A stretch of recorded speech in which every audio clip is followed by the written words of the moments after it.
I wanted this marriage to work. They say in divorce, you're just taking your baggage with you to another person, and then you have less chance of a successful marriage. So I went into this saying, no reservations. I'm going to give it all that I can. There was hope,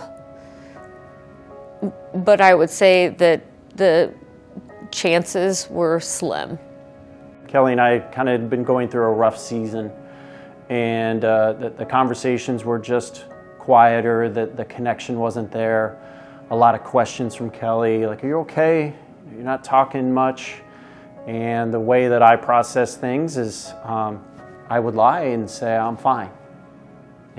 But down deep, and how my heart works and how my mind works, there was a lot that was really swirling. I was in the same boat in realizing that we were going through the motions, but with no emotion. I remember sitting on the couch, looking at the marriage counselor, not wasting any time. Emotionally, I was a wreck.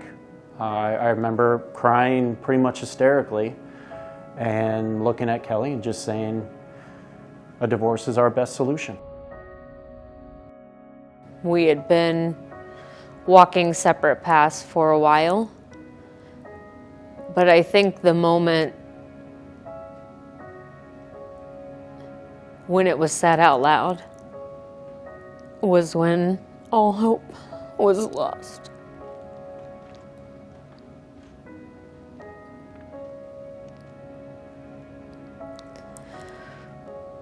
And I knew that we had 2 kids that were going to be affected by this, that we weren't just tearing 2 people apart, but an entire family. And we made a promise to God that in sickness and in health and good times and bad times, we were going to pull through. And here we were saying the opposite.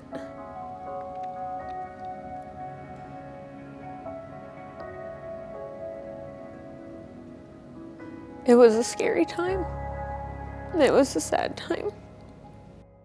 In that moment, when I was crying and had told Kelly that I didn't think that this was going to work, I remember something that the marriage counselor said, because I just couldn't get past my emotions in this crying. And something that she recommended was a weekend retreat called Hopeful Tomorrows. My thoughts were that we would give it a try.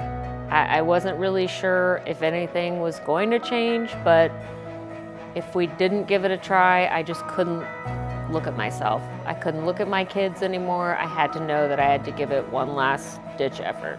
So I was still very, very apprehensive, but there was still a small part of me that said, I'll do it.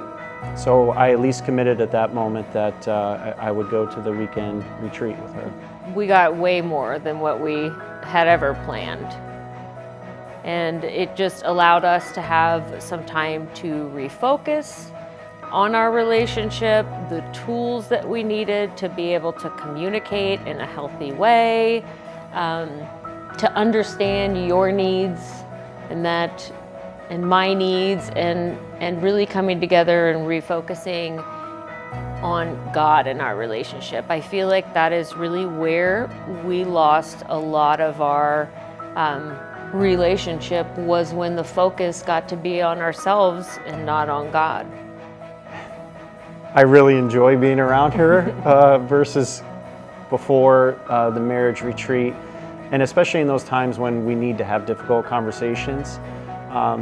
The way that the retreat was structured just really helped me, because I'm a structured person. Whereas, when you have a dedicated time span over a couple of days to commit, you can really make so much more progress in regards to those issues, versus 16 individual marriage sessions that'll take you 4 months. I mean, it's a much better solution.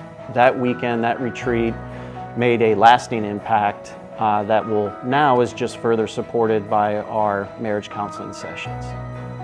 It's not perfect by any means. It's a real relationship. It's going to, continue to require work, but we're not anywhere near where we were, and we are so much happier.